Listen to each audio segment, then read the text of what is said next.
Hello, je suis ravi de te retrouver pour cette nouvelle vidéo avec une nouvelle fois un format interview. C'est la deuxième fois que j'interviewe un expert sur ma chaîne. Aujourd'hui, on va parler de call tracking avec Erwan Gustave de la société Magnetis.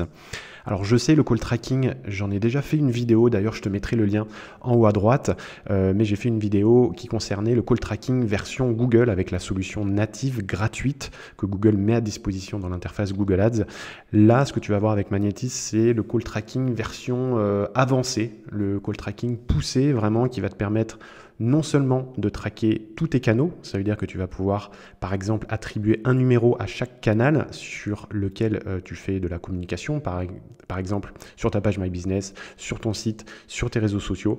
C'est le genre de solution qui va te permettre de voir vraiment l'apport de chaque canal dans les appels téléphoniques que tu reçois. Mais aussi, avec cette solution-là, tu vas pouvoir faire exactement le même tracking de tes appels sur la plateforme Google Ads, exactement de la même façon que celle que propose Google. Donc, c'est-à-dire que tu vas avoir à disposition un pool de numéros, un 10, 15 numéros, voire plus selon le trafic de ton site internet. Et tu vas pouvoir remonter chaque appel au niveau de l'annonce, au niveau du clic, mais également intégrer toutes ces données-là dans un CRM pour pouvoir faire remonter dans Google les données de tes clients. Par exemple, si un lead téléphonique devient client, tu pourras faire remonter l'info dans Google et ça, c'est quelque chose que nativement Google ne propose pas. Donc vraiment, je te conseille fortement de regarder cette vidéo. Je pense que tu vas vraiment y trouver beaucoup d'avantages. Et si jamais, d'ailleurs, tu as pour projet de contacter cette entreprise à la fin de cette vidéo, je te conseille fortement d'ailleurs de le faire.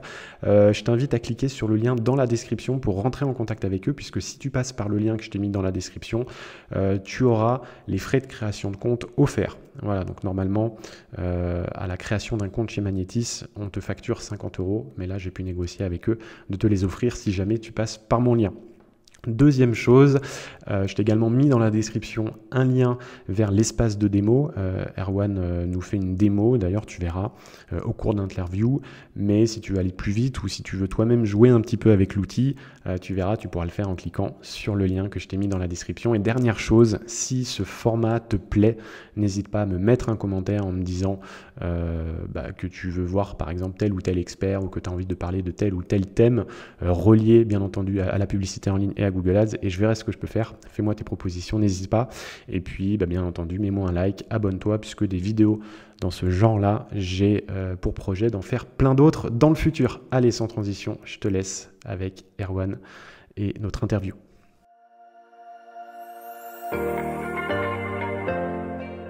Bon, en tout cas, Erwan, je suis ravi de t'avoir sur cette vidéo, puisque ça fait longtemps que je voulais en faire une sur le call tracking.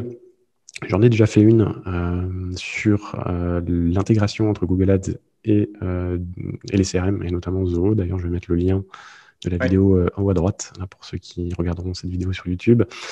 Donc, ce qu'on s'est dit là, avant d'enregistrer, c'est qu'on pourrait faire un petit état des lieux, et on en a parlé un petit peu en off, où moi, je te disais, c'est vrai que j'ai l'impression qu'en France, et tu me confirmeras ça, le call tracking et les solutions telles que la tienne sont encore, je pense, sous-estimées, dans le sens où la plupart d'ailleurs de ceux qui traquent leurs appels avec Google Ads, et d'ailleurs j'en ai fait une vidéo, utilisent la solution fournie par Google qui est gratuite, donc c'est vrai que c'est le gros avantage quand même, il faut pas le négliger.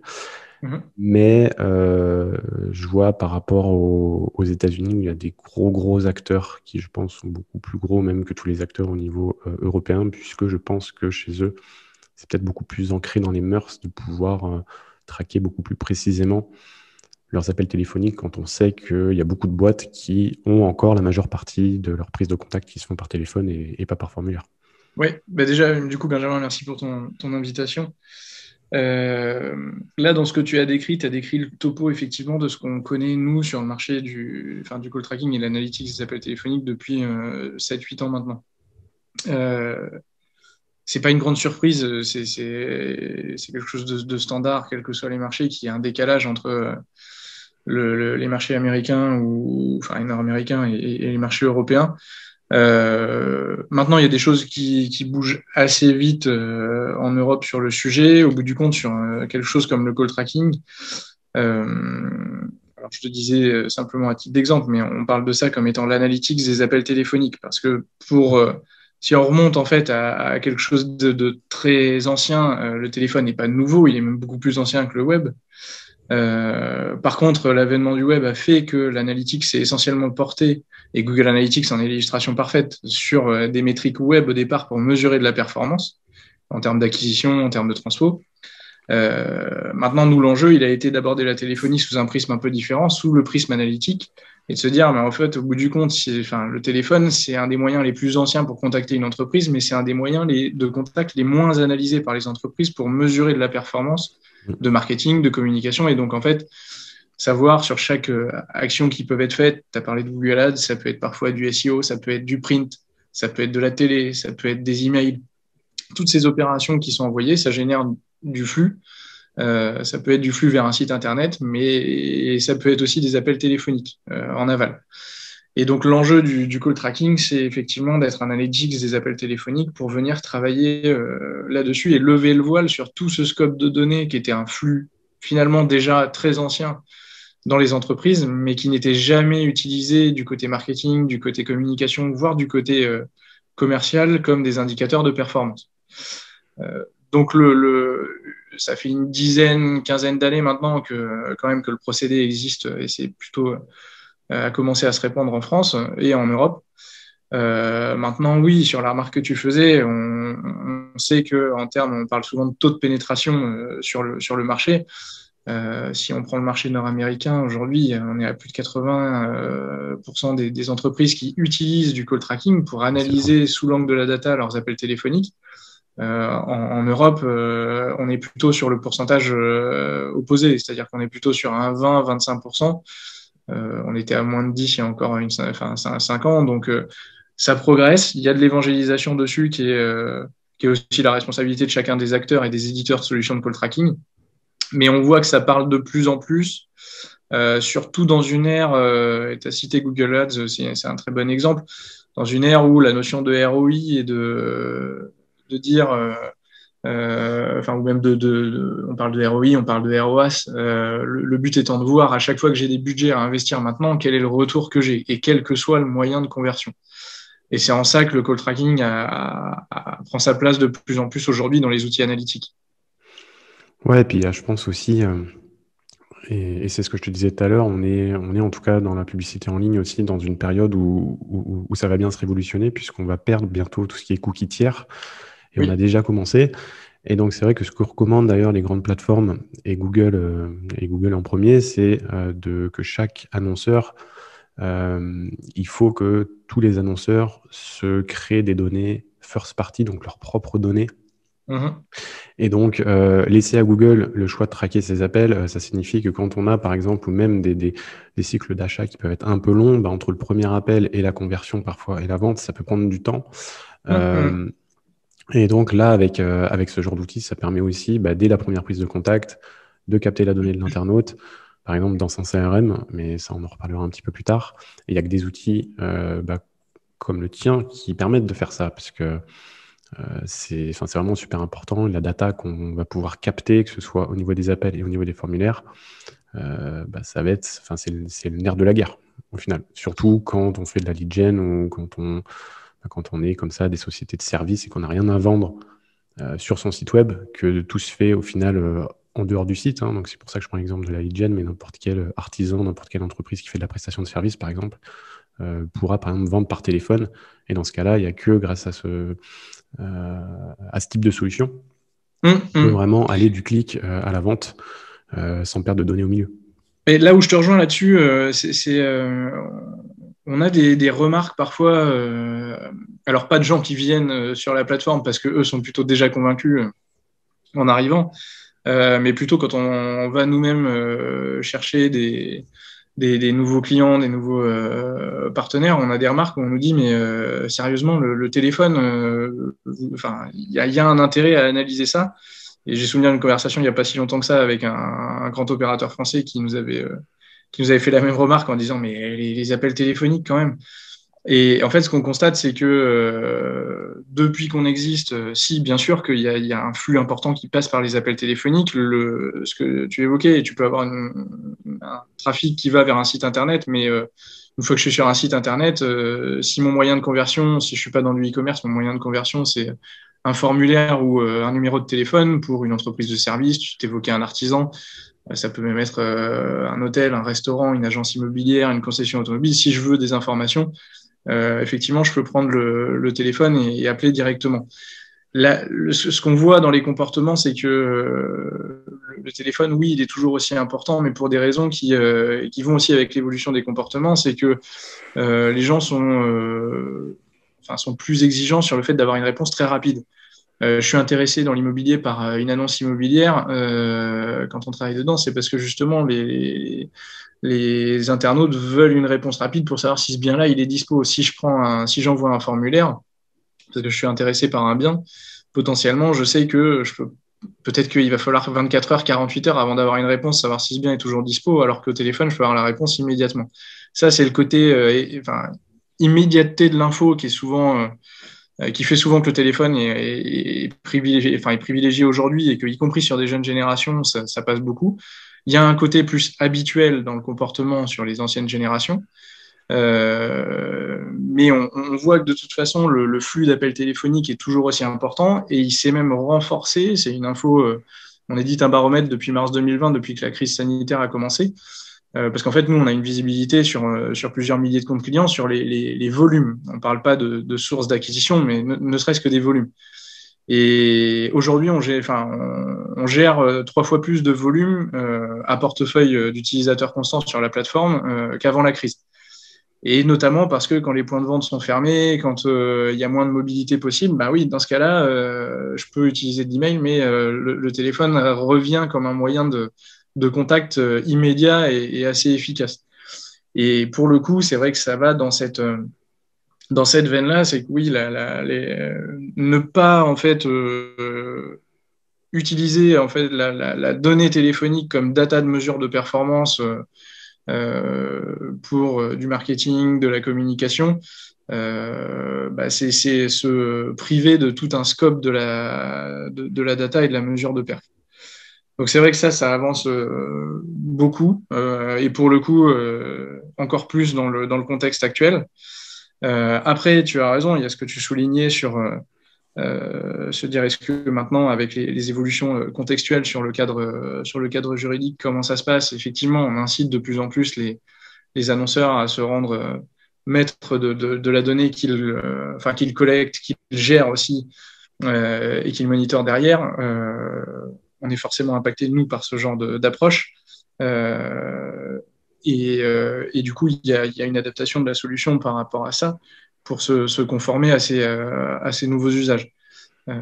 Maintenant, l'enjeu reste toujours le même, c'est de disposer d'une donnée qui est avant tout une donnée de mesure de performance et qui n'a pas forcément vocation à être une mesure de traçabilité individuelle. On est plutôt dans de la mesure de masse pour se dire, ce que tu citais tout à l'heure, si j'ai du Google Ads, j'ai du SEO, j'ai de l'emailing, j'ai des campagnes sur les réseaux sociaux, j'ai des campagnes SMS, sur ces canaux d'acquisition, l'intérêt d'un utilisateur sur la plateforme, c'est de mesurer le coût par lead en quelque sorte pour chacun de ces canaux. Et le fait de remonter les appels sur chacun de ces canaux en termes d'attribution, ça permet effectivement de donner à nos clients ces visions-là.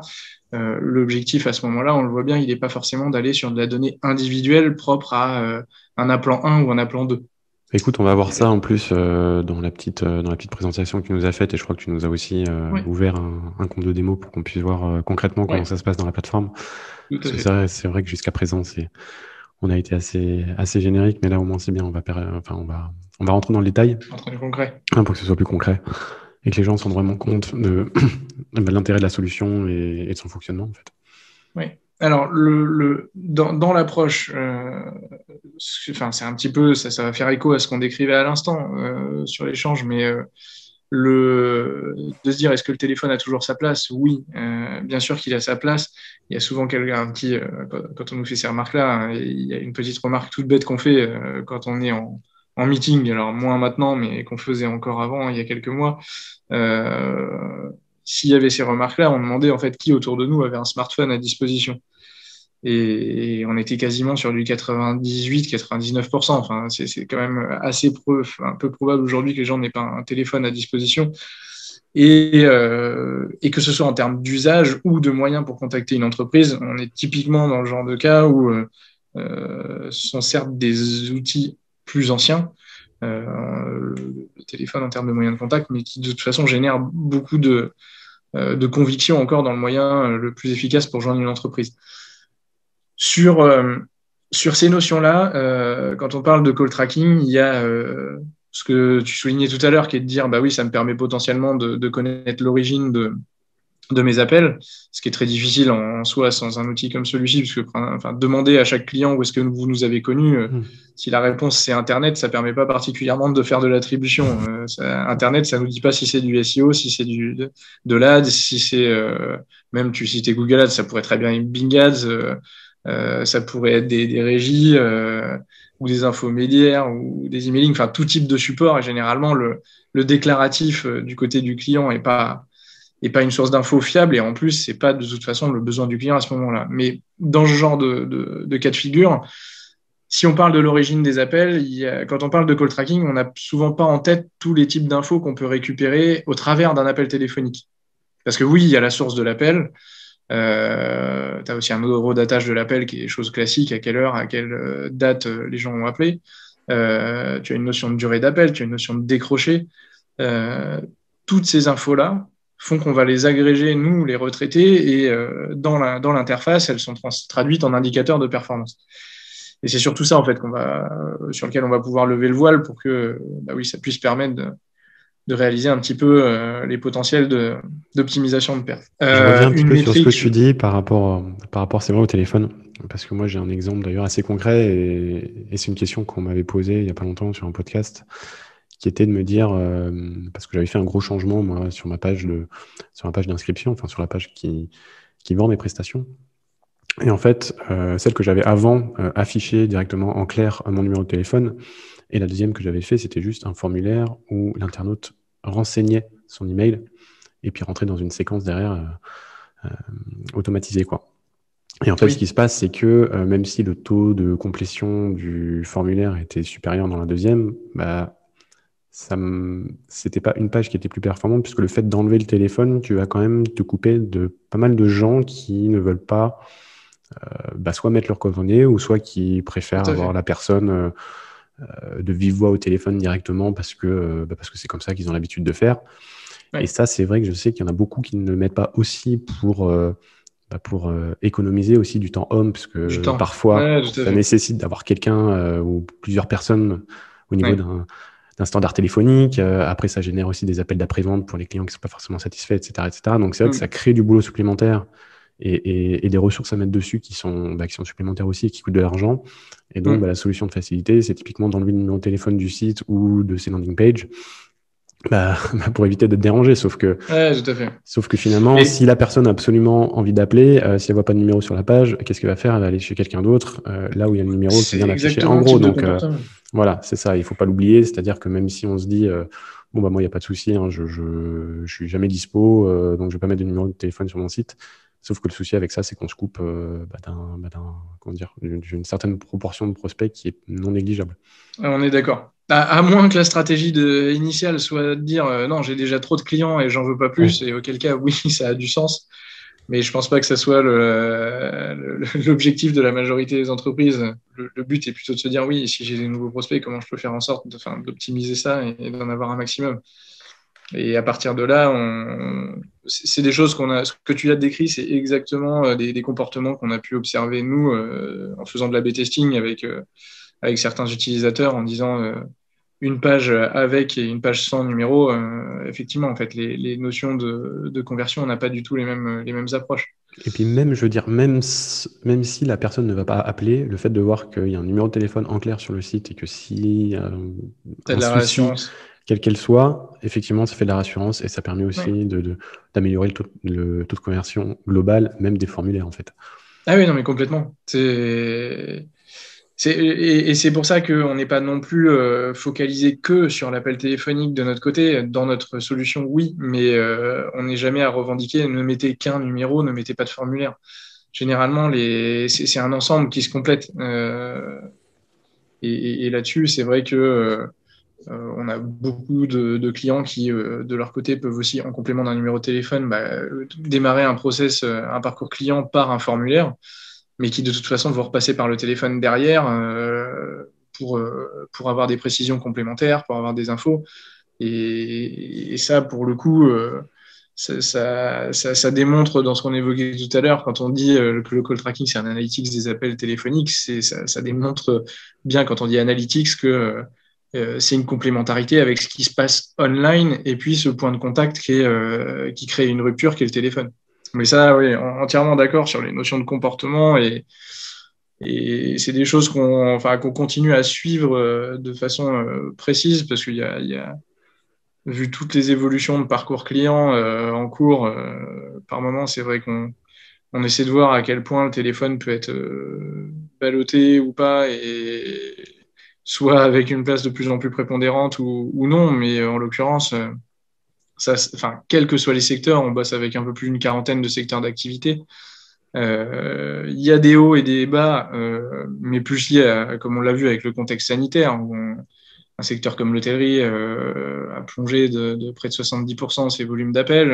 Inversement, on a des clients dans tout ce qui est jardinage, entretien de l'habitat. Il y en a certains qui ont fait plus de 500% de croissance de leur volume d'appels. Donc, c'est des variations, mais dans tous les cas, la place du téléphone reste toujours aujourd'hui importante pour un particulier ou une entreprise pour joindre une autre entreprise. Sur la notion de fonctionnement, je fais juste une petite transition pour que ça soit peut-être clair aussi, puisque là, on parlait de notion d'origine d'un appel. Pour qu'il n'y ait pas de doute, et on ne va pas faire de cours de téléphonie aujourd'hui, ce n'est pas le but. Pour qu'il n'y ait pas de doute, le fonctionnement du call tracking, il fait que là où une entreprise avant utilisait un même numéro unique sur tous ses supports de communication ou ses sources de trafic, le principe du call tracking, c'est d'utiliser un numéro par canal de communication. Et en l'occurrence, c'est une solution qui se déploie en surcouche, c'est-à-dire que une entreprise va garder son numéro historique, elle sera toujours joignable sur son numéro historique, mais le fait d'être en surcouche va faire qu'on va dédier un numéro à chaque source de communication. Si c'est sur un flyer ou un support print, ça sera de mettre un numéro dédié sur ce support print. Si c'est sur Google My Business, on a des clients qui le font, c'est pareil, je vais créer un numéro dédié, je vais le mettre sur Google My Business et chacun de ces numéros va renvoyer vers le téléphone de l'entreprise. Donc en fait, au bout du compte, en termes d'impact, il y a cet élément-là à changer puisqu'on diffuse des numéros différents. Par contre, pour l'appelant comme pour l'appeler, c'est complètement transparent. Il n'y a pas de logique d'intermédiaire, de temps d'attente, de dire si vous êtes passé, d'avoir un serveur vocal interactif qui dirait si vous êtes passé par un email, tapez 1, si vous êtes passé par un support print, tapez 2. On n'est pas du tout dans ces approches-là. C'est cette architecture de numéros différents qui est renvoyée vers l'entreprise et qui fait qu'on a ce renvoi de data vers la plateforme. Et donc, tu me confirmes que dans le cadre, par exemple, de Google Ads, c'est un petit peu différent et on est sur le même fonctionnement que le suivi que fournit Google. Ça veut dire que si une personne A fait une recherche, clique sur une ads et arrive sur le site, et qu'une personne B fait une recherche, clique sur une ads et arrive sur le site quasiment en même temps, chacun verra un numéro différent. Exactement. Puisque alors là, chaque numéro étant associé à une session, à un clic sur une ads, ce qui fait que si la personne contacte l'entreprise, on pourra remonter jusqu'à l'ads qu'elle a cliqué avant d'appeler la personne. L'approche est un petit peu différente, tu as raison de le souligner. Sur ce que j'ai décrit au début, c'est la vision la plus basique du call tracking. On appelle ça du call tracking direct. Celui que tu décris, ce qu'on appelle du call tracking dynamique. Et même du call tracking visiteur. C'est les 3 générations, direct, dynamique, visiteur. C'est ces 3 générations de call tracking différentes qui sont parallèles, en fait, qui se calquent sur le niveau de granularité de data que les clients veulent avoir. Et ce que tu as décrit, le call tracking visiteur, c'est... D'ailleurs, je crois qu'on le voit sur la prochaine slide, donc si tu veux. Il me semble. Non, sur la mise en place, ouais, là, c'est ce qu'on évoquait sur la notion des différentes...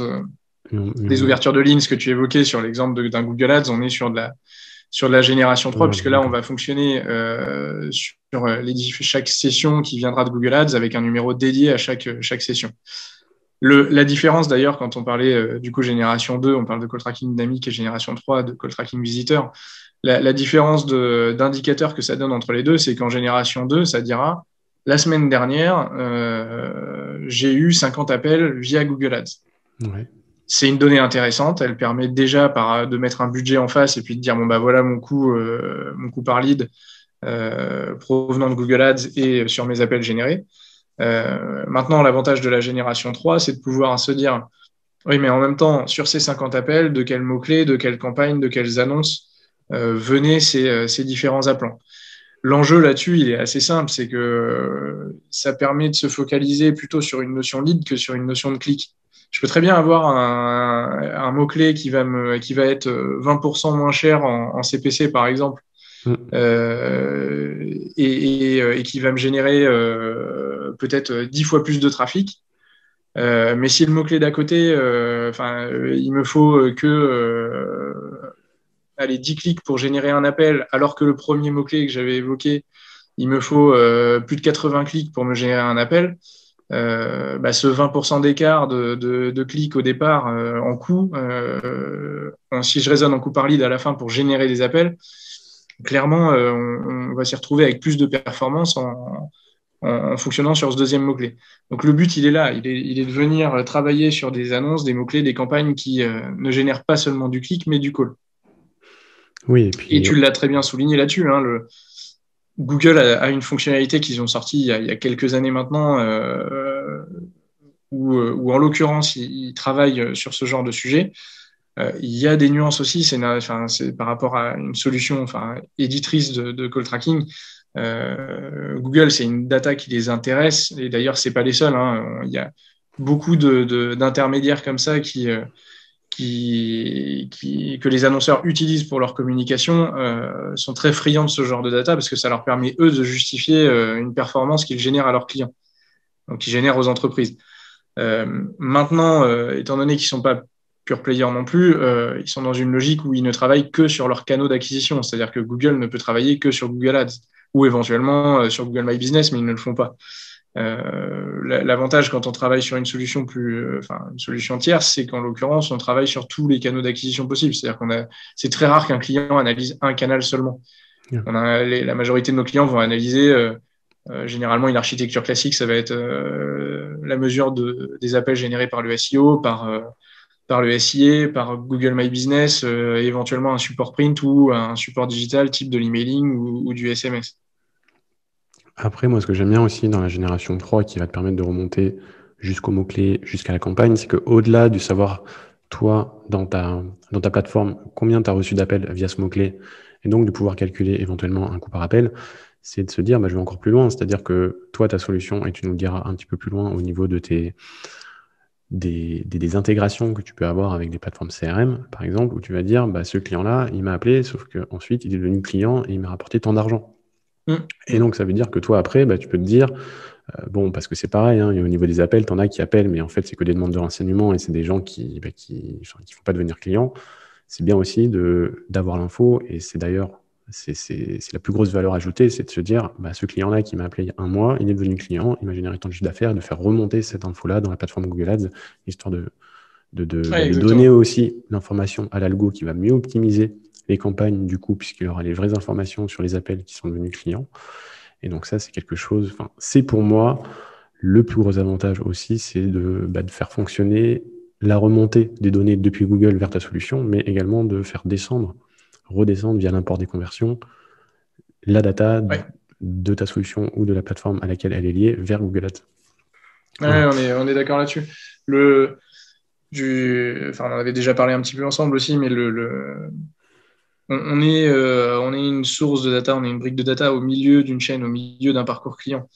Et effectivement, comme tu le soulignes, généralement, un appel, pour beaucoup de secteurs d'activité, la vente se fait pas par téléphone. On n'achète pas un appartement par téléphone, on n'achète pas une voiture par téléphone. Je cherche un artisan, oui, je vais réserver sa prestation par téléphone, mais je vais pas. L'acte de vente se passe pas par téléphone. Et dans ce cas-là, c'est vrai que dans le point de contact, l'appel téléphonique devient le point de contact d'entrée, sur lequel la notion de canal qu'on évoquait juste avant est primordiale à déterminer et à piloter. Mais effectivement, il y a la partie aval qui est de se dire quelle est la transformation commerciale. C'est très bien de se dire j'ai généré 10, 15, 20, 50, 100 appels par mes campagnes Google Ads. Maintenant, quel est le taux de transformation que je vais avoir derrière en vente Alors, enfin, en vente, les statuts sont différents. On peut avoir des clients dans les secteurs qui vont parler de prise de rendez-vous, d'autres qui vont parler de vente. Oui. Ça Après, dépendra dans des du différents lead, secteurs c'est vrai d'activité. que toi, tu pourras avoir le lead brut, mais derrière, c'est bien de savoir si ce lead il est devenu, par exemple, qualifié, si c'est un lead que Exactement. tu as pu revendre, que tu as pu S'il y a une transformation exploiter, derrière. voilà. Et aussi, c'était juste un C'est... touriste qui a fait un faux numéro, même, par exemple. Oui, oui, potentiellement, oui. Il y en a aussi. Il y a des raisons qui sont assez Ouais. originales parfois. Mais le but, effectivement, est de lier, de mettre l'appel dans toute la chaîne de transfo, en fait. Mm. Et d'aller jusqu'à la transfo finale où on parle de conversion en chiffre d'affaires. Exact. Et une fois que ça c'est fait, une fois que la réconciliation est faite de A à Z, bah, le but c'est effectivement de remonter ça dans Google Ads pour se dire là où avant on raisonnait plutôt en volume de clics générés, que le call tracking permet en première instance de raisonner en volume d'appels générés, bah, l'objectif final il est plutôt de travailler sur le volume de ventes générées à partir des actions de communication qui sont faites. Après, du coup, pour la troisième génération, et c'est la question que je me posais, quand on est sur un site avec pas mal de trafic, Oui. ça demande quand même d'avoir un pool de numéros disponibles assez important. Alors oui, là-dessus, enfin, ce qu'il faut avoir en tête quand on dit une session, enfin, cette troisième génération aux visiteurs, c'est pas parce qu'un site a 10 000 internautes qu'on va utiliser 10 000 numéros. Mm. Le module s'autorégule, on est sur une rotation des numéros, tout simplement parce qu'en fait, oui, il y a un numéro qui peut être dédié à chacun des internautes, euh, mais un internaute qui est arrivé il y a 10 jours, bien sûr que le numéro, il lui a pas été laissé attribuer, il est passé, il a été affecté à un nouvel internaute depuis. Mm. Euh, Étant donné que session ne veut pas dire conversion et un appel téléphonique est la conversion dont on parle aujourd'hui, euh, ça serait un non-sens d'utiliser autant de numéros qu'il y a d'internautes sur un site internet. La clé, elle est dans ce que tu décris sur le trafic simultané, c'est-à-dire en temps réel, si sur une plage horaire, généralement on est sur un raisonnement à 30 minutes, sur 30 minutes, j'ai besoin de m'assurer qu'un internaute qui va être sur le site peut appeler et il aura ce numéro dédié pendant une plage de 30 minutes. Si ensuite il est Mm. Ok. reparti, bah, potentiellement, ça sera réaffecté à un internaute à venir. Oui, donc Et c'est c'est ce vrai que qui devrait être. c'est une solution qui est très bien quand généralement l'appel se fait tout de suite quand on arrive sur le site. Ce qui est le Mm. cas, je pense, dans 90 à 95% des cas, j'imagine. Et c'est d'ailleurs ce que dit Google sur son support quand il parle de call tracking, c'est que la plupart des appels sont générés dans les 5 minutes qui Oui, suivent oui, l'arrivée sur le site. oui. Puisque ça, forcément, c'est vrai que c'est physiquement impossible, surtout sur du gros trafic, de pouvoir allouer un numéro de téléphone pendant Ah non, oui, non. Puis X ce mois sera, au même enfin, ça serait internaute. à mon sens. Donc bon, il y aura forcément des cas et des faux positifs, ou peut-être quelqu'un qui arrive sur le site, qui note le numéro, qui appelle pas tout de suite, qui appelle, je sais pas moi, un jour ou deux après, peut-être que son appel sera attribué à tort à une autre session, mais bon, parce Oui, que ce numéro-là aura été attribué entre-temps à un autre internaute sur le site à ce moment-là, mais qui sera pas en fait réellement lui qui appelle. Enfin, oui, je sais oui, pas si oui, tu me oui. comprends. Si, Bon, il si, y tout aura à fait. toujours Non, non, des mais cas, c'est tu vrai, as où ce raison de le sera dire comme pas, ça. enfin, ce sera C'est pas ce qu'on assuré à appelle, 100%, mais c'est ce qu'on appelle, nous, un taux de confiance. Hein. oui, c'est ça. Pour le coup, bien sûr que ça en fait partie. Autant sur les générations 1 et 2 du call tracking, on est sur du raisonnement exact. Sur cette notion de call tracking visiteur, on fonctionne forcément avec un taux de confiance pour pouvoir traiter ce genre de cas et les exclure dans ce cas-là. Quand on voit qu'il y a des conversions qui sont décorrélées en termes d'horodatage, oui, elles sont exclues pour pas venir biaiser Ah oui, davantage d'accord. les remontées de conversion. Il vaut mieux en Oui, c'est vrai remonter qu'avec en le... fait Ouais. deux ou trois de moins, mais Ouais. s'assurer que celles qui sont remontées sont correctes. Mais en l'occurrence, enfin là, oui, ce que tu soulignes, on l'évoque sur cette troisième génération. Parce que sur enfin, la première et la deuxième génération, quand on raisonne par canaux d'acquisition, là, par exemple, si on prend ce qu'on voit ici sur le SEO, le SIA, le display, le trafic direct, par exemple, aussi, qui sont des sources d'acquisition de trafic sur un site Internet, en l'occurrence, on n'a pas ces logiques-là. On est dans du fiable à 100%, puisque Oui, parce que chaque le internaute canal, qui oui. arrivera par le même canal verra le Mm. même numéro C'est pas le traqué. même niveau. Ouais, je comprends. Pour la logique d'ailleurs qu'on voyait juste avant, hein, la logique d'installation, c'est petite parenthèse technique, mais qui peut parler aussi. C'est pas, il n'y a pas de changement de téléphonie à faire quand on fait ce genre de choses. Les numéros sont ouverts sur notre plateforme. Il y a un module de call tracking qui est à installer souvent via un tag manager. C'est à 80% maintenant, c'est du Google Tag Manager ou du Commanders Act, ça peut arriver. Et le module de call tracking qui est un script en fait qui va agir sur le site du client, sur le site de l'entreprise, c'est lui qui va dynamiser les numéros qui s'affichent aux internautes qui arriveront en fonction de leurs origines. Mais il n'y a pas de manipulation ou d'intégration récurrente. Oui, c'est une action à faire qui prend 10 minutes au démarrage du compte et après c'est terminé. ouais, donc au niveau du client, même s'il a un seul poste téléphonique, il garde son poste téléphonique et c'est complètement Exactement. transparent pour lui. Ouais. Non, non, on s'est économisé de passer dans tous les points de vente en France et en Europe, ça aurait été très compliqué. Donc voilà pour ce topo-là dans tous les cas. Sur les canaux qu'on évoquait, on parlait d'une quarantaine de secteurs d'activité dans lesquels le call tracking s'utilise. Les canaux, on est quasiment autant. Il y a plus d'une cinquantaine de canaux de communication qu'on mesure. Ça peut être de tout type de nature. On en a évoqué certains, notamment sur le web, parce que c'est aussi plus davantage le sujet du jour. Mais ça permet véritablement d'avoir une mesure de performance qui était quasiment ce qu'on décrivait, impossible à demander auparavant. Ou qui était biaisé. On a une très bonne illustration là-dessus. On a eu une enseigne de Fnac qui nous avait contacté il y a quelques temps en nous disant on aurait besoin d'utiliser du call tracking parce qu'on a une donnée qui est pas fiable. On a près de 20% des gens qui nous disent nous avoir vus en télé quand on leur demande où est-ce qu'ils nous ont connus. À ce moment-là, on avait un peu ouvert les yeux en disant en quoi c'est gênant, pourquoi ça serait pas bon. Il dit en fait ça fait près de 6 ans qu'on fait plus de télé. Donc en termes de notoriété, ils en étaient très satisfaits, mais en termes de fiabilité de leurs données et de pilotage d'investissement derrière, c'était un non-sens pour eux. Et c'est dans ce genre de cas de figure où, oui, clairement, quand on demande à un prospect où il nous a connus, c'est pas l'objet de sa demande. Il peut répondre de façon vague, il peut répondre au plus vite. Et auquel cas, c'est difficile de prendre des décisions avec ce genre d'informations derrière. D'où l'utilité de ce genre de solution.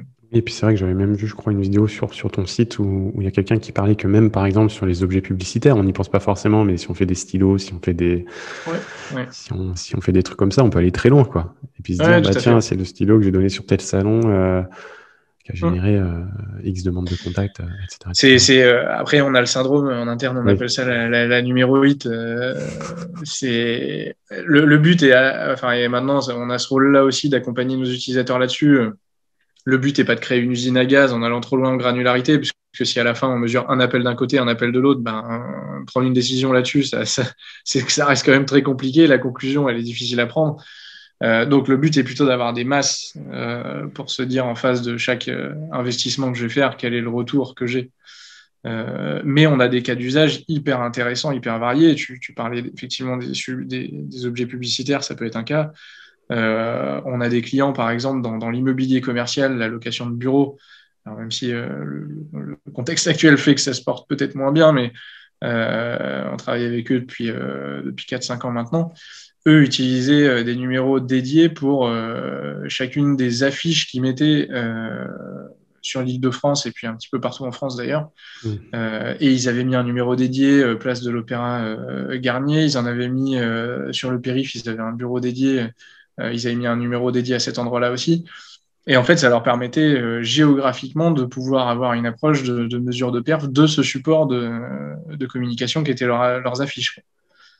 Et en l'occurrence, oui, c'est des cas parfois, on est même surpris de l'imagination de certains clients, de certains utilisateurs sur ce qu'ils veulent mesurer. Mais en fait, une fois que la gymnastique est comprise, quelque part, c'est plus à nous, hormis de faire des recommandations, parce que par rapport à ce qu'on voit en disant, oui, vous êtes dans l'immobilier, voilà les architectures de call tracking qu'on a l'habitude de pratiquer dans l'immobilier. Et on a des logiques d'architecture populaire maintenant pour voir ce qui est le plus répandu. Mais sinon, le client et l'utilisateur est à même de pouvoir choisir ce qu'il a envie de mesurer. En fait. C'est la même gymnastique que sur Analytics où il mesure ce qu'il a envie d'avoir en focus. Par rapport à ce qu'on vient de voir, parce que là, je pense qu'on a fait un bon tour de la partie, de la partie théorique entre guillemets, mais de cet échange-là, en fait, tout se matérialise dans un dashboard. C'est-à-dire que on n'est pas... et c'est là, en fait, d'ailleurs, que le call tracking devient beaucoup plus matérialisé pour tout le monde par rapport à ce qu'ils connaissent de la téléphonie. La téléphonie, ça n'a jamais fait rêver grand monde. Ça fait même peur à beaucoup de gens quand on parle enfin, quand on dit que le call tracking, ça va venir avec des numéros de téléphone. Souvent, on a beaucoup de clients qui nous disent, oula, je ne peux surtout pas toucher à ça. L'avantage, c'est que comme on est en surcouche, on touche pas du tout à leur téléphonie. Mais quand ils voient la partie enfin, dashboard, c'est là en fait que ça se révèle et qu'on se dit ah oui, en fait, j'avais pas perçu tous les leviers de performance que ça me permettait d'optimiser.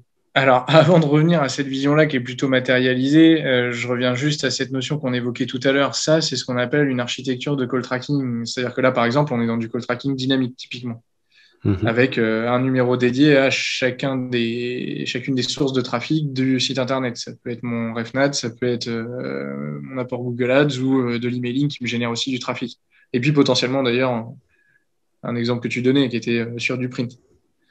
Et une fois qu'on a ça, en fait, le renvoi du numéro traqué peut se faire vers l'entreprise directement. C'est le seul impact qu'on ait en fait sur la gestion de la téléphonie.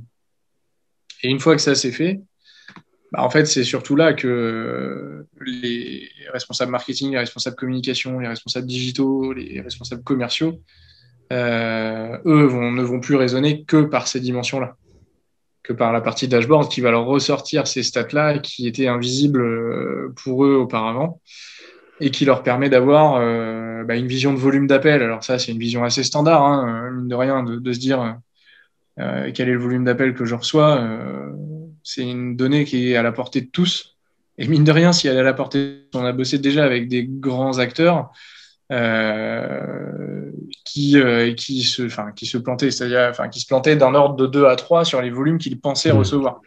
Non, mais c'est toujours ça, de toute façon. C'est vrai qu'on a une impression, c'est un peu comme moi quand je me suis mis à traquer mon temps et j'ai vu qu'en fait, il y avait des tâches qui me prenaient beaucoup plus de temps que ce que je pensais. Et inversement, des tâches que je pensais qui me prenaient beaucoup de temps, au final, me prenaient beaucoup moins que ce que je pensais. Et il n'y a que quand on mesure, de toute façon, qu'on peut tirer des conclusions. Et c'est vrai que c'est marrant aussi que tu présentes ça, c'est que j'ai des clients qui le faisaient et qui le faisaient encore, c'est-à-dire qu'ils avaient plusieurs numéros, eux, et en fait, ils ont plusieurs postes, ou alors ils ont un poste avec, qui affiche à chaque fois de l'appelant quand ça sonne, mais sauf que c'est bien parce que sur le coup, tu peux te dire ah oui, tiens, cette personne-là, elle vient de tel ou tel canal, sauf qu'il n'y a aucun tableau de bord, t'as rien qui va stocker toutes ces données-là et qui va te les agréger comme ça dans un tableau de bord avec l'historique, avec les tendances, etc. Et c'est vrai que rien que ça.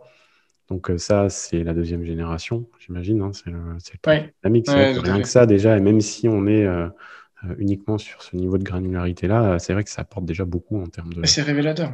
Ouais. Mais je suis à 200% d'accord avec ce que tu viens de souligner. Et d'ailleurs, le point de liaison avec ça, c'est notre baseline aujourd'hui qui est de dire la performance, si vous ne pouvez pas la mesurer, vous ne pouvez pas l'améliorer. C'est ça. Et en fait, sur ce premier point, de toute façon, il est primordial. C'est comment tu veux te dire, oui, demain, il me faut 20 contacts en plus, si aujourd'hui, tu sais même pas si tu en génères 20, 30, 40, 200. Et l'enjeu là-dessus, alors sur des TPE, si, c'est sans doute plus visible quand c'est assez agrégé et qu'on peut le monitorer assez facilement. Mais quand on bosse beaucoup avec des réseaux de points de vente, y compris à partir de 3, 4, 5 points de vente, c'est mission impossible pour quelqu'un qui manage en réseau ces business-là. C'est impossible de remonter ces infos-là. Donc d'avoir les infos en temps réel et sans avoir à demander de reporting, c'est aussi un des points pour lesquels, quand on bosse avec des réseaux qui font 200, 300, voire certains qui font près de 1000 points de vente, c'est primordial pour eux. En fait, ils seraient à l'aveugle s'il n'y avait pas ce type d'infos-là. Et l'enjeu se situe aussi bien sur un volume d'appels. Est-ce qu'il évolue de 50% à la baisse et là, ça permet aussi de voir, les effets des différents canaux de communication, mais les effets aussi liés à l'actualité. Hein. Quand on a eu des clients qui, nous, dès la première semaine de confinement, en mars 2020, qui ont vu des chutes de 80% et qui nous ont appelés en disant attendez, Nous, on chute de 80%. Qu'est-ce qui se passe? Enfin, qu'est-ce qui se passe? Ils le savaient bien, mais est-ce que le marché est en train de faire la même chose? On verra un petit peu, mais c'est ce qui nous a amené à intégrer de la data sectorielle parce que bah, ne serait-ce qu'un volume d'appels, si tu augmentes de 50% ou si tu baisses de 50%, c'est pas toujours lié à tes opérations de com. Ça peut être lié aussi à un contexte actuel. Et pour le coup, monitorer ça au doigt mouillé, c'est quand même très compliqué de prendre des décisions là-dessus. D'où cette fameuse baseline. Je vois que tu as des statistiques géographiques, ça correspond à quoi? Oui, alors la partie géographique, on est dans une approche où, bah, comme un analytics en fait, le but est de se dire d'où proviennent mes appelants. C'est-à-dire que on a eu un exemple très concret d'ailleurs, un premier client qui était un réseau immobilier en Normandie qui voulant connaître sa zone de chalandise pour justement travailler leur campagne de communication, bah, ont pu déceler que non pas seulement les agences qui étaient, par exemple, sur le nord du Calvados, recevaient des appels d'Île-de-France, mais aussi sur la Manche. Et en l'occurrence, la Manche avant, les agences de ce réseau-là ne faisaient pas de communication, ça faisait pas partie du plan de com de tout ce qui était présent en Île-de-France. Pour le coup, ils l'ont rajouté par la suite et ils ont réussi à s'attirer une nouvelle clientèle. Et le but de ça, c'est là, on est sur de la métrique plutôt quali. C'est pas du quanti qu'on fait là par rapport à ce qu'on voyait juste avant dans le dashboard. Mais là, sur du quali, c'est de se dire, bah oui, en fait, si ma zone de chalandise, elle est plus large que ce que je pensais, j'ai peut-être des zones d'impact de mes campagnes de Google Ads, des zones d'impact de mes campagnes print, des zones d'impact de mes campagnes d'emailing que je peux aller étendre en termes de périmètre. Et donc là, donc on est bien sur du dynamique. Et si on veut passer sur un tableau de bord avec plus la vue, tu sais, par visiteur dont tu m'as parlé, la troisième génération, c'est quelque chose que tu peux nous montrer aussi ou... Alors, très bonne remarque. Je vais pas l'avoir ici. Il faut que j'aille dans une zone de démo particulière.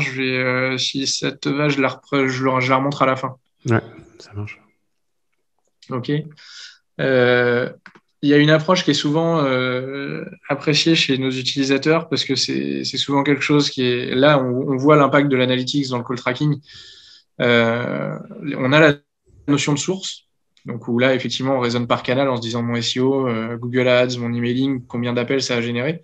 Mais on a cette notion-là par volume d'appels, mais par nombre de leads aussi. C'est-à-dire que tu peux très bien avoir une personne qui va essayer d'avoir une entreprise à 15h10, qui n'arrive pas à l'avoir et qui va rappeler à 15h40. Alors, dans ce cas-là, oui, c'est deux appels, mais c'est qu'un seul lead. Ouais, je comprends. Et dans cette logique-là, si on commence à raisonner, ce qu'on évoquait tout à l'heure, ROI, ou dans ce cas-là, on a cette vision-là est beaucoup plus appropriée pour rapprocher des budgets et estimer ça.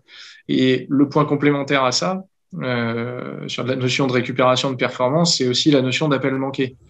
À titre d'info, enfin, aujourd'hui, c'est quelque chose qu'on supervise sur l'ensemble de notre portefeuille client, mais on est à peu près entre 17, 18 et 20%, ça aussi un petit peu, mais la moyenne sur les entreprises françaises, tous secteurs confondus. C'est déjà très élevé parce qu'en fait, on a des clients grands comptes qui sont entre 0 et 1% d'appels manqués parce qu'ils ont des structures de débordement pour les gestions d'appels. Par contre, de l'autre côté, s'il y en a qui sont du coup à 0 ou 1% d'appels manqués et que la moyenne est à 20, on est à beaucoup plus pour certains. Et c'est ce qu'on se disait un peu tout à l'heure quand tu soulignais qu'il y avait des entreprises qui voulaient pas prendre le téléphone. Parfois, quand on voit des stats, on a l'impression que c'est un peu ça. C'est voir des taux d'appels manqués qui montent à 50, 60, 70%.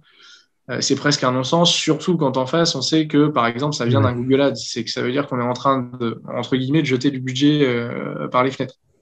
Ouais, clairement. Et dans ces approches-là, alors, arriver à un 0% d'appels manqués, on a souvent des utilisateurs qui font un focus sur cet indicateur-là qu'on voit en haut à droite, qui est le taux d'appels manqués. Arriver à 0%, ça reste utopique, parce que dans un métier, et quel qu'il soit d'ailleurs, hein, je peux très bien être en rendez-vous, je peux très bien être en démonstration, je peux très bien être occupé déjà, être en dehors des horaires d'ouverture aussi d'un point de vente ou de mon entreprise. Donc rater des appels, ça fait partie inhérente de la gestion des contacts. Par contre, se dire je les récupère, pour nous, ça c'est une des clés. C'est-à-dire que le but n'est pas de rester sur des indicateurs et du dashboard. On a des alertes qui sont très utilisées par nos clients pour se dire bah oui, en fait, je peux récupérer. Je sais que c'est telle personne qui a essayé de me joindre, je reçois cette alerte par mail. Elle a essayé à telle heure de me joindre et en plus elle venait, là par exemple on a le canal d'arrivée, elle venait de Google Ads, elle venait d'un emailing, elle venait d'une opération print. Et dans ces C'est cas-là, intéressant. oui, ça permet de la récupération de leads. Tu peux même générer des alertes sur SMS. Oui. Ouais. Alors l'alerte à SMS pour le coup, oui, bonne transition parce que pour le coup c'est quelque chose qui a explosé pour nous à partir du premier confinement 2020. Même si pour le coup c'était quelque chose qu'on proposé avant, mais qui n'était pas énormément demandé. Et les taux d'appels manqués sont fortement montés avec la fermeture des points de vente, parce que les appels n'étaient pas toujours redirigés d'ailleurs vers les gens qui étaient repartis en télétravail. En l'occurrence, il y avait un taux qui explosait. Et à ce moment-là, du coup, on a activé, en parallèle de cette alerte mail, qui reste toujours l'alerte centrale, l'alerte historique, on a activé 2 types d'alertes SMS qui vont soit en interne et qui sont une répétition de l'alerte email. Donc, c'est pour ça que ça, c'est plus savoir en organisation interne si c'est utile ou pas. Et par contre, on en a une qui va vers le client, vers l'appelant. Et là, dans ce cas-là, on a déjà eu des retours de satisfaction de clients qui sont assez bluffés par l'effet que ça donne, c'est que leurs propres clients à eux sont plutôt agréablement surpris de voir que même s'ils n'ont pas réussi à avoir l'entreprise, ils rentrent dans le parcours client, puisqu'ils reçoivent une communication. Ouais, précision là-dessus, d'ailleurs, on parlait tout à l'heure du cadre légal sur une partie cookie. L'évolution du cadre légal, enfin là-dessus, mais depuis le RGPD, notamment ce SMS-là, par exemple, pour un appelant, un appelant, c'est un intentionniste, mais c'est pas un opt-in. Et la nuance, elle est importante, c'est que l'intentionniste, c'est bien lui qui fait de la démarche d'appeler l'entreprise. Et donc, auquel cas, dans le contexte immédiat de son appel, je peux tout à fait lui renvoyer un message comme celui-ci, puisque c'est dans le cadre de son parcours client et de son accueil. Par contre, se dire, OK, ce numéro-là, ou tout le journal d'appel que j'ai avec le call tracking, je vais en faire une base d'envoi de SMS. Non, là, on passe dans une logique à usage commercial et il faut, dans ce cas-là, une collecte d'opt-in en complément. Ouais, je comprends. Oui, après, c'est vrai que vous permettez peut-être d'extraire tous les journaux d'appel, mais après, c'est l'usage qu'on en fait qui est à la responsabilité du Exactement. De toute façon, alors sur ce que tu précisais, non, on peut pas se permettre nous d'exporter même en interne l'ensemble des journaux d'appel, puisque la propriété de la donnée, c'est celle du client. C'est-à-dire que de toute façon, c'est pas nous qui sommes joints par un internaute. C'est l'entreprise qui continue, même si c'est un numéro traqué qui est utilisé, au bout du compte, c'est qu'un intermédiaire. L'entreprise qui est contactée, c'est bien la propriétaire des données, c'est pas nous en l'occurrence. Mais c'est vrai que c'est pour le coup, ça c'est des évolutions assez simples, mais qui ont permis, tu vois, ça me refait penser à ce que tu citais tout à l'heure, où au moment où quelqu'un qui essaie de joindre une entreprise, il n'y arrive pas, son comportement immédiat, ça peut être quoi? D'aller tout de suite voir la deuxième entreprise. Si dans la foulée, la première entreprise, le client reçoit ça de la première entreprise qu'il a joint, mine de rien, ça peut faire la différence par rapport à une autre en se disant le suivi est quand même très bon dès le démarrage. Non, c'est clair. C'est clair, ça peut jouer. Sur les points complémentaires, pour finir d'illustrer sur ce que ça apporte, mais on a des visions qui permettent, quand on le disait tout à l'heure, de dire oui, mais mes appels, quand est-ce que je les reçois? Ça, déjà, on ne sait pas toujours. C'était ce qu'on disait tout à l'heure sur la mesure ne serait-ce que des appels. Mais après, si je le croise avec mes sources d'acquisition, oui, ça me permet de me dire, attention, si mes appelants venant de Google Ads, ils fonctionnent pas comme les autres et que ça vient plutôt de 9h à 10h et de 15h à 16h, j'ai plutôt intérêt dans ce cas-là de monter, de faire évoluer mes enchères à ce niveau-là. Ou raisonnement équivalent sur les journées de la semaine. À quoi ça sert d'exploser des budgets sur toute la sème de façon équilibrée, alors que si ça se trouve, c'est plutôt sur mon secteur d'activité, je sais pas, dans l'immobilier, l'hôtellerie, l'automobile, c'est plutôt à tel moment de la semaine que je vais avoir des calls.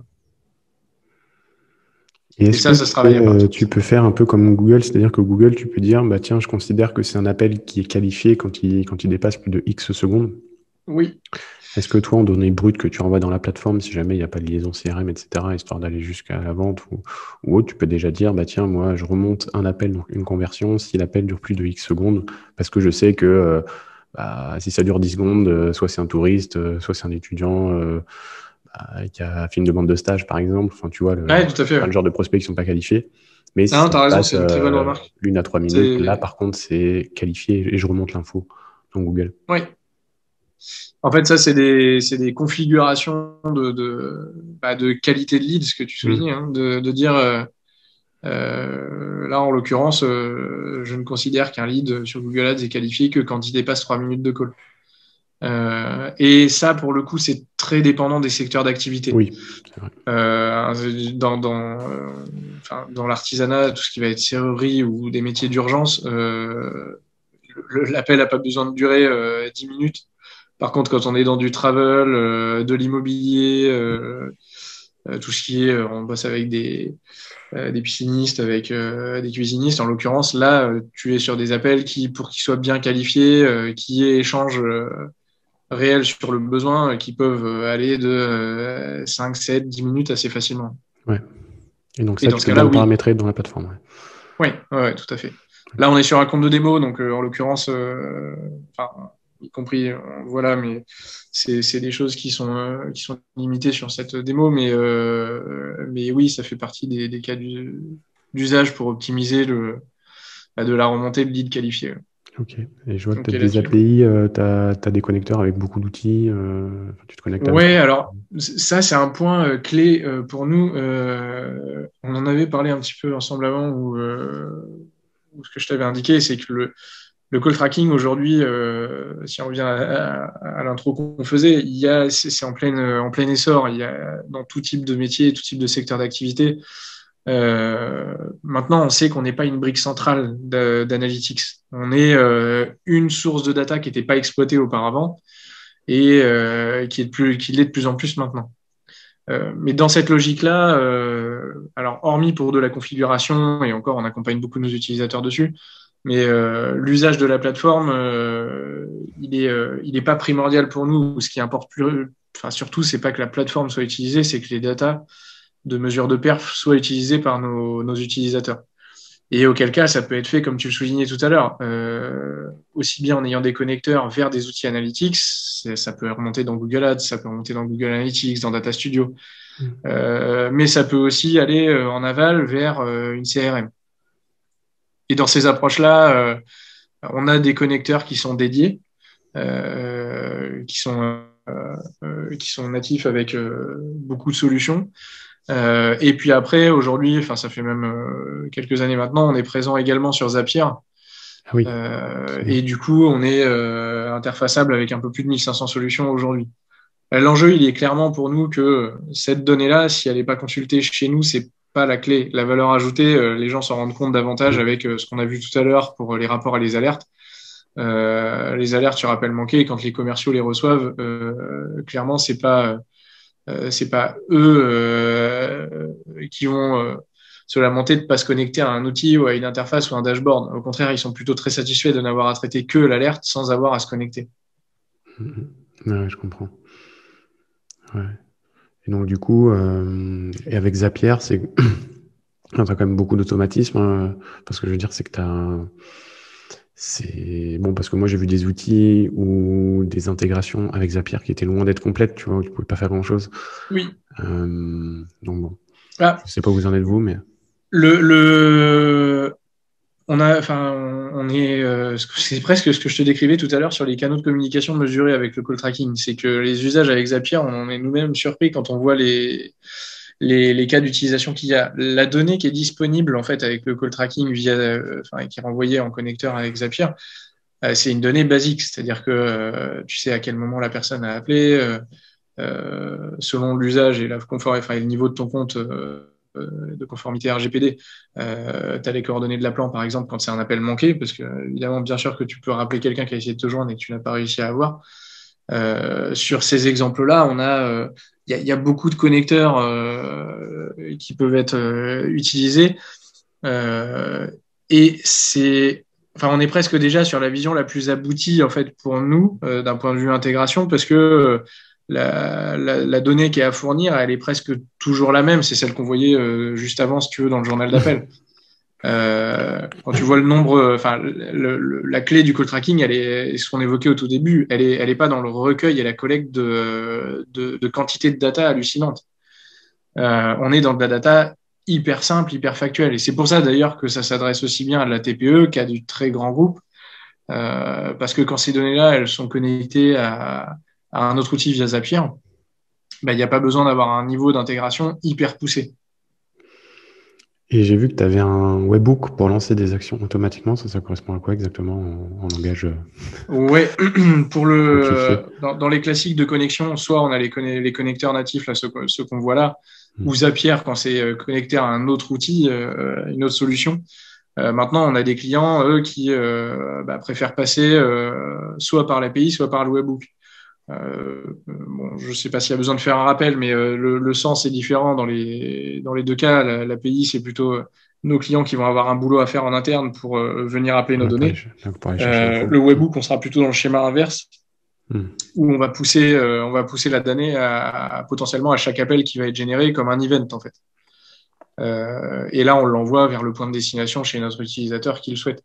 Mais ça veut dire que, par exemple, si ton client il a un CRM, par exemple, et qu'il y a un appel qui rentre, ça peut créer automatiquement une fiche prospect. Une fiche, exactement. Il se crée un CRM ouais, tout à fait. On a des cas on a des cas d'usage là-dessus où, pour la création en CRM, il y en a qui vont créer une fiche en CRM avec un système de repoussoir. C'est-à-dire, si le numéro est déjà connu en CRM, est-ce que j'enregistre plutôt un appel sur une fiche existante ou est-ce qu'au contraire, je crée une fiche existante? Sur cette base-là, il y a une notion d'exploitabilité sous couvert de ce qu'on évoquait tout à l'heure. Hein. C'est toujours le rappel, mais on le fait toujours maintenant, du RGPD. C'est-à-dire que, y compris en CRM, oui, la personne a fait la démarche d'appeler et dans le cadre de son appel, je peux la retravailler. Maintenant, je ne pourrais pas entamer d'action d'envoi de SMS ou d'offres commerciales sur le numéro qui aurait été obtenu. Oui, je comprends. Non, mais là, c'est vrai que moi, j'ai toujours mon modèle de pensée avec Google Ads et me dire, bah voilà, tu crées une fiche, tu incorpores aussi là, le G-Click, donc l'identifiant qui provient du clic, ce qui fait que derrière, tu peux réimporter l'info. Ça, c'est des choses qui se font très bien avec un formulaire, mais c'est aussi l'objet de ce call et de ton intervention, c'est de se dire que ça peut très bien se faire avec un appel. Et c'est là où est la grosse valeur ajoutée, en fait. Oui. Mais c'est aujourd'hui, tu l'as souligné au tout début, Google Ads est effectivement, Google propose cette fonctionnalité-là, et parce qu'ils en ont besoin en plus pour démontrer leur performance, c'est la performance en plus qu'ils arrivent à révéler à leurs utilisateurs. Parce qu'au bout du compte, avant, même s'il y avait des appels qui passaient de Google, quand le téléphone sonne, les gens font pas de logique d'attribution au moment où ils décrochent. Mais de pouvoir montrer que effectivement que Google arrive à démontrer en ayant ce système-là qu'ils arrivent à générer des appels sur leur campagne, ça leur génère forcément de l'attribution de lead en plus. Maintenant, une fois que ça s'est vu, et c'est vrai que ça a été un gros catalyseur d'ailleurs sur le marché au moment où ils ont sorti ça, le call tracking, ça a fait un gros coup de projecteur dessus. Ce qui était plutôt une belle aubaine, parce que je pense qu'on a gagné plusieurs années à ce moment-là en Europe avec ça. Mais et en l'occurrence, ça a mis un coup de projecteur de toute façon parce que ils peuvent pas travailler, ils n'ont pas d'enjeu à travailler sur tous les autres canaux d'acquisition. Mais sur Google Ads, en l'occurrence, oui, ça présente un intérêt très fort. Point d'ailleurs qui est important à marquer sur le fonctionnement généralement des solutions de call tracking, c'est en l'occurrence c'est le cas chez nous. Les numéros sont, quand on parlait de numéros tournants tout à l'heure pour l'exemple de la génération 3, les numéros sont exclusivement attribués à une entreprise et une même entreprise pendant tout le temps de l'utilisation. Il n'y a pas de tu fais bien transitionner là-dessus. Ouais, tu fais bien transitionner là-dessus puisque tu vois, moi je voulais en parler parce que c'est vrai que on a parlé du call tracking qui est disponible avec Google Ads, sauf que c'est différent. Il y a quelques nuances. Et la grosse nuance, c'est vrai, et c'est pour ça d'ailleurs que je conseille moi des solutions tierces comme la tienne à des clients qui ont un cycle d'achat qui peut être assez long. C'est-à-dire que toi, c'est vrai que quand l'entreprise elle sélectionne un pool de numéros, donc un ensemble de numéros qu'elle va utiliser sur tous ses supports, c'est des numéros qui lui appartiennent et il n'y a que cette entreprise-là qui va être appelée lorsque le numéro sera composé. Avec Google, exactement. Et j'ai revérifié l'info pas plus tard qu'avant notre call, dans leur support, ils disent bien, parce que c'est vrai que Google, c'est exactement la même fonctionnalité, puisqu'en fait, il n'y a que comme ça que tu peux attribuer un numéro à un Oui, utilisateur, oui, c'est d'avoir un lot de numéros qui tourne en fait. oui, Et dans le cadre de Google, il va attribuer ces numéros à ton entreprise, mais 2 heures après, ce même numéro peut être attribué à une autre entreprise qui fait du Google Ads. exactement. Google garantit une disponibilité du numéro pendant 2 heures. Alors ça peut être plus, mais si c'est plus de 2 heures, il y a des probabilités pour que le numéro soit attribué à une autre entreprise. Le problème étant que Google n'a pas tous les numéros de téléphone du monde, et comme il y a de plus en plus d'annonceurs qui viennent sur Google, il y a de moins en moins de numéros disponibles pour tous les annonceurs, donc je pense que les numéros tournent beaucoup plus régulièrement qu'avant. Parce que moi, j'ai fait du call tracking, ça fait longtemps que que j'en fais avec avec mes clients, et je sais que parfois, le numéro, il reste plusieurs jours attribué à la même entreprise, mais je pense que c'est de moins en moins le cas.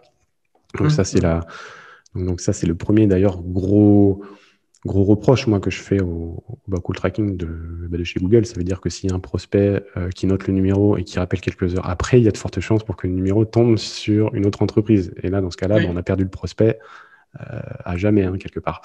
Il y a aussi Ah oui, oui, des oui. cas. C'est hyper déceptif en plus Ah, pour un mais prospect. clairement. Et puis, il y a des cas aussi où Google remplace un 01, par exemple, par un 08, puisqu'il n'a pas assez d'indicatifs locaux. Oui, Donc, ça, c'est aussi quelque chose à prendre en compte, oui, puisqu'il y a beaucoup de gens qui, voyant un numéro en 08, pensent que ça va être un numéro payant. Bon, alors que ça ne l'est pas, oui. c'est un numéro vert, mais quand même, dans l'inconscient des gens, généralement, 08 Ah ouais, complètement d'accord. correspond à un numéro payant. Et donc, dans ce cadre-là, ils ne prennent même pas le temps d'appeler. Ouais. Et puis, c'est surtout aussi que Google, et ça, il faut le savoir, attribue les numéros essentiellement. Bon, après, là, c'est un peu technique, mais c'est vraiment dans le compte que ça se joue. S'il y a un ad group, s'il y a des annonces qui ne génèrent pas assez de trafic sur le site, je crois, sur les 14 ou 30 derniers jours, je crois, eh ben, Google ne prend même pas ne met même pas de numéro de redirection, en fait. Donc, ça veut dire qu'on rate Hum. potentiellement des appels Ouais. si jamais on a des campagnes ou des groupes d'annonces qui ne génèrent pas assez de volume aux yeux de Google. Voilà, donc c'est vrai que c'est les grosses différences, mais qui sont assez importantes, puisque ça fait 3 cas en fait d'utilisation où en fait soit on rate des appels, soit la Tu personne ne réduis le l'appelle pas périmètre et parce ça peut avoir voilà, des impacts. Hum. exactement. Donc Ah non, ça mais c'est c'est quand même pour à ça, prendre en compte aussi. tu fais très bien d'insister là-dessus. En l'occurrence, on sait reconnaître aussi ce que Google a apporté sur le marché en mettant en avant ça. Et ça n'a pas été les seuls d'ailleurs. Il y a d'autres grands acteurs qui, sur leurs canaux de communication, utilisent les mêmes procédés, des portails d'annonces dans l'immobilier, dans l'automobile. Ils sont nombreux à le faire parce que ça leur permet d'avoir une visibilité sur les perfs qu'ils génèrent à leurs clients. Mm. Et donc, du coup, pour des éditeurs qui ont vu le jour dans le même temps sur le marché, mais qui sont des tiers, euh, forcément, ça a été un coup de projecteur à ce moment-là. Et donc, c'est hyper intéressant, pour nous aussi, que des acteurs comme ça aient ce genre de pratique sur le marché. Maintenant, c'est vrai qu'il faut être prudent et en connaître aussi le périmètre. Ça a ses limites parfois. C'est très bien en évangélisation et pour démarrer. Maintenant, quand on veut pousser le jeu un peu plus loin sur du call tracking, généralement, oui, les gens qui ont pu découvrir le call tracking avec Google s'adressent à nous dans la foulée pour creuser davantage et avoir quelque chose d'un peu plus robuste sur ce genre de solution et pas se limiter à un seul périmètre, en fait. Mais, mais oui, il y a des risques business. En fait, ceux que tu as évoqués, c'est des risques business. En plus, c'est ça qui est un peu dommageable Mm. parfois. C'est l'analytics, c'est très bien, mais il faut de toute façon à aucun moment qu'il y ait un impact sur le business, un impact négatif en tout cas. Il y a une petite utilité aussi, et je ne sais pas si vous le faites, ce serait par exemple dans le cadre où tu as un client, où tu as un prospect qui appelle une première fois, il passe par exemple par une annonce, et est-ce que s'il reclique le lendemain ou quelques jours après, ou même un mois après, depuis une autre annonce, et qu'il rappelle, parce que je vois que tu as les notions d'appel et de lead, est-ce que tu vas dédupliquer? Ou est-ce que tu comptes ça pour 2 leads? Tu vois ce que je veux dire? Si c'est la même personne, si c'est le même numéro appelant. Sur la base de ce qu'on va appeler un lead, là, effectivement, la déduplication va se faire sur le numéro appelant. D'accord. Mais ça se fait pas sur le site internet par rapport au tracking si tu veux, des utilisateurs. Ouais, je Les comprends. utilisateurs, quelqu'un qui vient C'est ce qu'on évoquait au tout début sur la logique d'évolution des cookies. Quelqu'un qui vient un jour et qui revient 3 mois après, non, en fait, il y aura pas ça sera plus la même conversion. C'est la même conversion, mais si toi, tu as vu que c'était le même numéro, tu vas la Là, dédupliquer dans ce dans ta cas-là, plateforme. oui. Et est-ce que du coup, tu vas pas la remonter, celle-ci, tu vas pas la remonter dans la plateforme puisqu'elle aura déjà été comptabilisée avant effectivement, avec le même numéro ça peut être considéré comme comme un repoussoir là-dessus, en disant oui, c'est un doublon.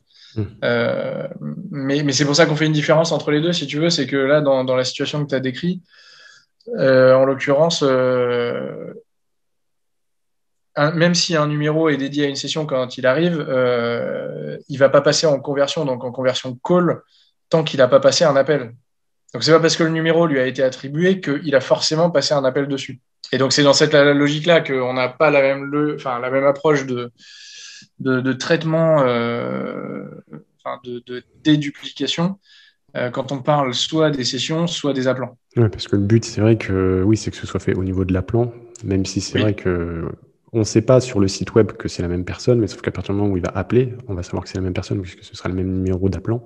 Et donc, on va dans ce cas-là, oui. Ok. Tu avais d'autres choses à nous montrer du coup dans la plateforme ou je pense qu'on a déjà fait un bon tour.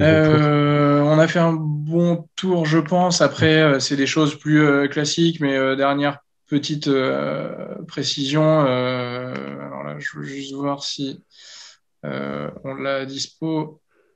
Ouais, ça c'est à titre d'info, c'est quelque chose qui a été sorti, qui a vu le jour sur l'interface à partir de début 2020, au moment où on est arrivé sur ce qu'on a souligné tout à l'heure, sur le premier confinement et tout ce qui s'est produit, où au bout du compte, dans certains secteurs d'activité, je le disais, on bosse dans une quarantaine de secteurs, mais on bosse pas de la même manière, tous les secteurs sont pas représentés de la même manière.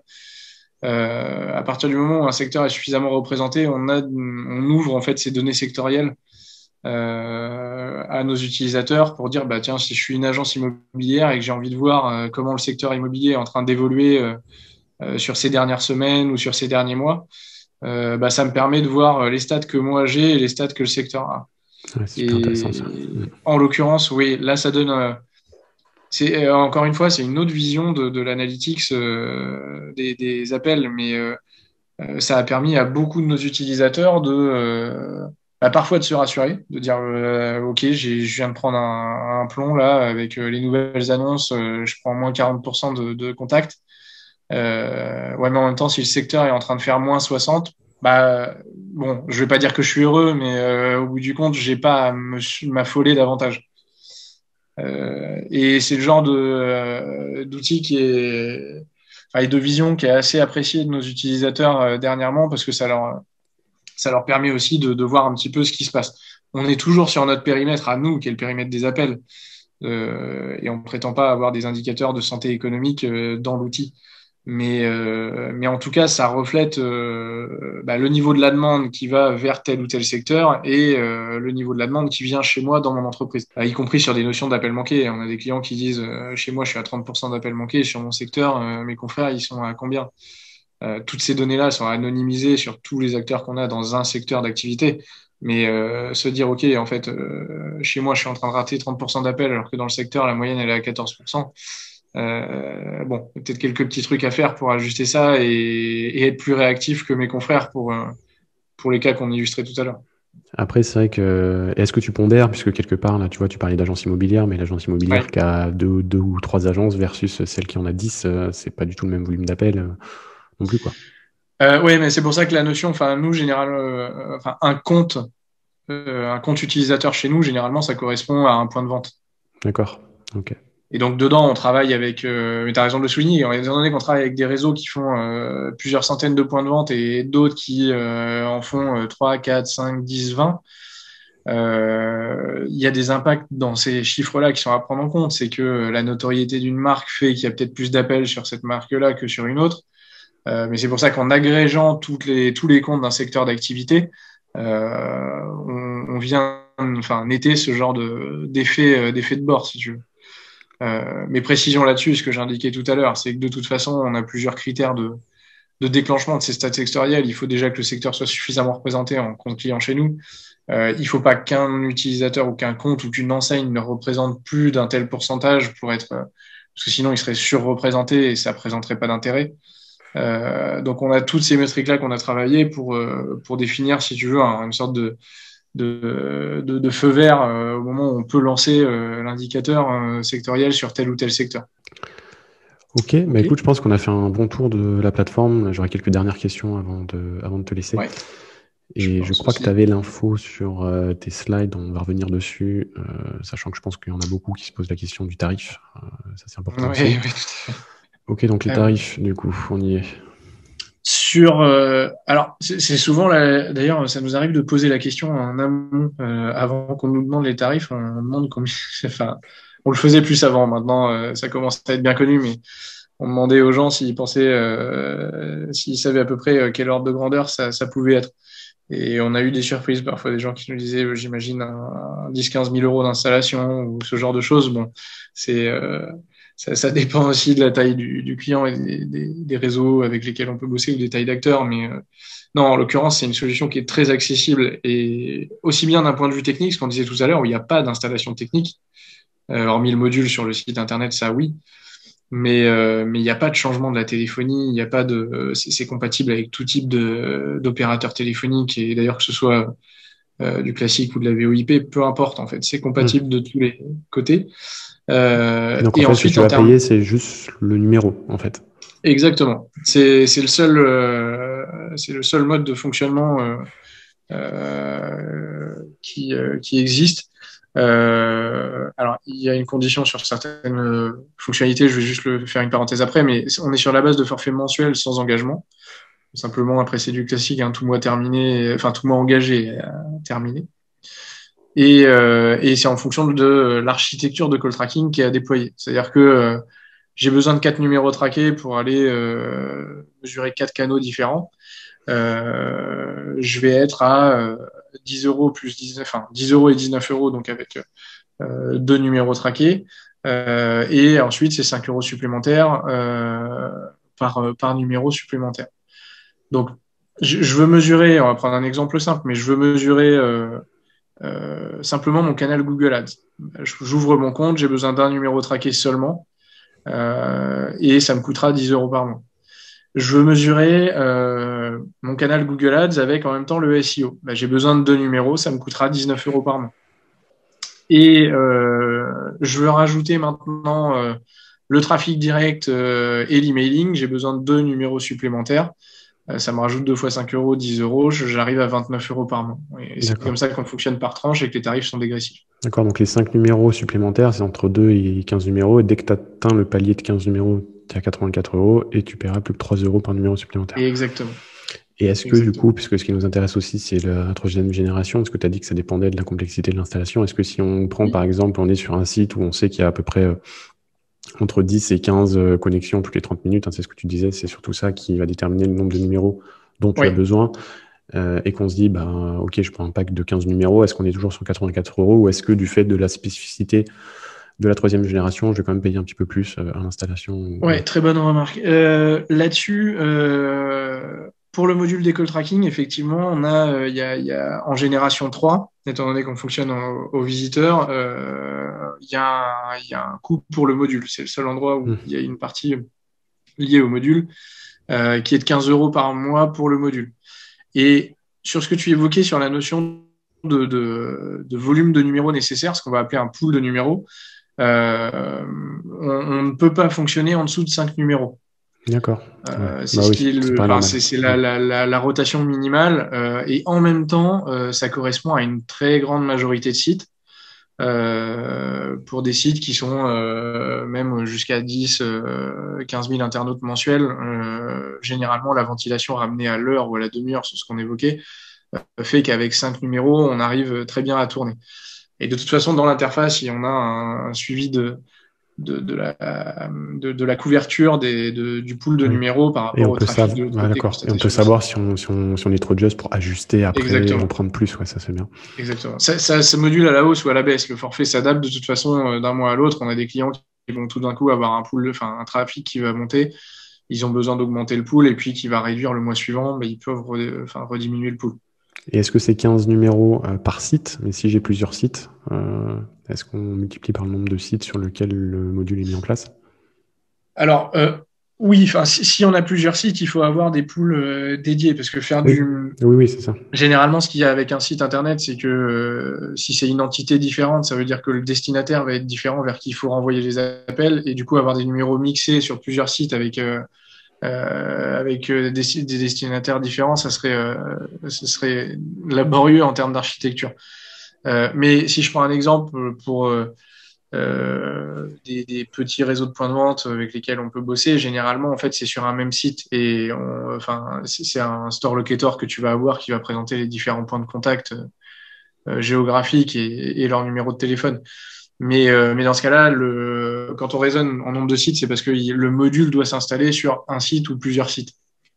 Et en face, selon les destinataires qu'il doit y avoir, bah, effectivement, le pool doit fonctionner par rapport à un destinataire. D'accord. Donc ça veut dire là, et si je reprends ton exemple de store locator, si j'ai une agence immobilière et que j'ai un store locator sur mon site avec mes 10 points de vente, j'aurai 10 pools de numéros qui pourront tourner sur chaque page de chaque store locator, par exemple. C'est ce que Alors, tu veux bah, dire. sur chaque page, généralement, Enfin, par exemple, je sais pas, surtout, moi j'ai une agence à Vannes, bon bah j'aurai les numéros en plus qui seront liés à la région de Vannes exactement, et c'est puis ça va ça. tourner. Et sur la page avec l'agence qui sera par exemple à Paris, bah, j'aurai pareil, j'aurai un pool de numéros pour Paris, Ouais, histoire que tout je à sache. fait. Voilà, ok. Ouais, ouais. C'est là, dans ce cas-là, il y va aussi de la logique géographique que tu soulignais tout à l'heure. Si je suis à Marseille et qu'on affiche un 01, clairement, c'est pas qu'ils appelleront pas, mais il y aura moins Oui. d'appels que si on affiche un numéro local. Et d'ailleurs, j'avais demandé à quelqu'un chez toi, apparemment, il faut avoir l'adresse sur son cabis qui est dans la région dans laquelle on veut les Alors, indicatifs. ouais, petite nuance là-dessus. C'est si on veut des indicatifs spécifiques à la ville Ah, la ville. précise. D'accord. Dans ce cas-là, oui, il faut avoir cette logique-là. Sinon, si Si c'est simplement l'indicatif, dire voilà, je suis à Valence par exemple et j'ai besoin d'un 04, dans ce cas-là, non, l'adresse n'est pas nécessaire, hein. Enfin, D'accord. l'adresse, oui, mais le cabis, non. Ok. Voilà, je comprends. Ça marche. Et alors pour tes revendeurs, parce que je sais que tu fonctionnes aussi avec beaucoup de revendeurs, par exemple, hein, tu en as parlé avec des agences, avec des consultants. Est-ce que tu as une solution en marque blanche? Parce que je sais aussi que dans mon audience, il y en a beaucoup qui sont dans mon cas ou qui travaillent dans des agences ou des consultants indépendants. Est-ce qu'il y a la Oui, possibilité de commercialiser ton offre en marque blanche pour des prestataires, en fait? Enfin, pour des oui, prestataires oui, qui revendraient. aujourd'hui, Ah bah oui, je le vois en plus en bas. ouais, ouais, J'avais- enfin, alors on est éditeur français d'origine et ça changera pas d'ailleurs, mais en l'occurrence, la solution aujourd'hui, elle est utilisée dans plusieurs pays par des revendeurs aussi, que ce soit en France ou à l'étranger. Et oui, c'est disponible en marque blanche. Euh, Tout simplement parce que oui, on a des partenaires qui souhaitent intégrer ce service-là en complément du leur. Hmm. Dans ce cas-là, c'est toute la plateforme, plus ce qu'on a vu, les alertes sur appel manqué, les reportings, qui peuvent être directement chartés aux couleurs d'un partenaire. Ok, ça c'est cool. Ça marche. Bah écoute, je te remercie. Là, on a déjà fait un bon tour de Ouais. toute la plateforme et surtout de l'intérêt, hein, parce que c'était ça le but, c'était de montrer l'intérêt du call tracking. En tout cas, moi, dans mon cas, dans le cas de Google Ads. Ce que je vais Ouais. faire, c'est que je mettrai un lien dans la description de la vidéo qui permettra de vous contacter, hein. Je mettrai un formulaire, comme ça les gens pourront mettre toutes les informations et ça vous sera directement envoyé. Je mettrai aussi le lien vers la présentation, parce que c'est vrai qu'il y a des slides, on est passé rapidement dessus, mais il y avait des infos intéressantes. Et puis, il y aura aussi le tarif. Ouais, ça Et marche. puis voilà, s'il y a quelque chose que tu veux ajouter, auquel tu penses et que tu n'aurais peut-être pas évoqué jusqu'à maintenant, n'hésite pas. Non, en l'occurrence, je pense qu'on a fait pas mal le tour et d'ailleurs encore merci pour ton invitation parce que c'est quelque chose qu'on a l'occasion de faire beaucoup plus quand on fait des échanges avec des utilisateurs directement, mais qui parfois nous font prendre un peu de recul plus sur ce que tu as souligné au début, l'évolution du marché, ces besoins-là, les pratiques dans le domaine. Et pour le coup, y compris pour nous qui sommes éditeurs, où on a souvent la tête dans le guidon, concentré sur les évolutions ou les échanges qu'on a avec nos utilisateurs, ça permet de prendre un peu de recul aussi. Donc, c'est des échanges qui sont toujours très bons et très sains pour justement pour avancer un peu plus et voir aussi d'un œil externe comme le tien, comment tu perçois les choses sur ce genre de sujet. Ouais, bah c'est bien D'entendre. aussi, c'est ça. Il faut évangéliser aussi le marché parce que c'est que comme ça qu'on arrivera à ce que la solution soit beaucoup plus adoptée hein, par les Oui, utilisateurs. oui, ouais, tout à fait. Histoire de, ouais, c'est ça. Parce que c'est vrai que ça peut paraître aussi un peu complexe, alors que bon, bah, on l'a vu avec ta solution, au final, c'est pas si complexe que ça.